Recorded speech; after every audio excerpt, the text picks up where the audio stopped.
మాది ఇబ్రాహీంపట్నము. నా పేరు సులోచన.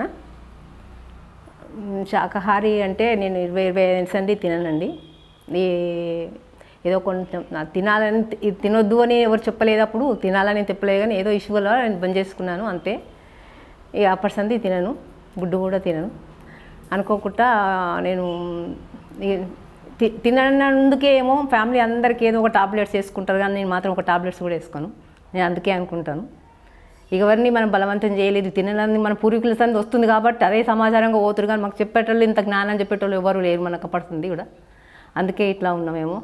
చెప్పేటందుకు వచ్చినప్పుడు నేను అర్థం చేసుకొని అందరు మారితే చాలా సంతోషం అనిపిస్తుంది. ఇన్ని రోజుల సంది మనం ఏ లోకంలో ఉన్నామో, ఎవరు చెప్పేవాళ్ళు లేక ఇంత ఉన్నాము. ఇప్పుడు చెప్పేటందుకు వచ్చినా కూడా వినలేకపోతున్నాం అంటే మన అజ్ఞానం కిందకే వస్తుంది. ఇది నేర్చుకోవాలి, అందరూ శాకాహారులుగా మారాలి, అందరూ ధ్యానులుగా మారాలి, శాకాహారులు మారాలి. ప్రతి ఒక్కరు శాకాహారం మారితే అనారోగ్యంగా లేకుండా పోతారు.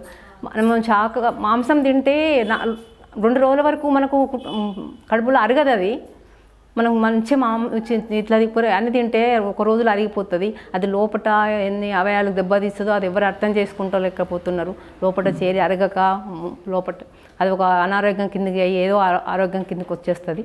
అందుకొరకైనా అర్థం చేసుకొని అందరు శాకాహారం మారాలి. మీరందరూ కూడా ఏ టాబ్లెట్స్ లేకుండా అందరూ బ్రతకాలని నేను అనుకుంటున్నాను. అందరూ కూడా శాకాహారులుగా మారాలి.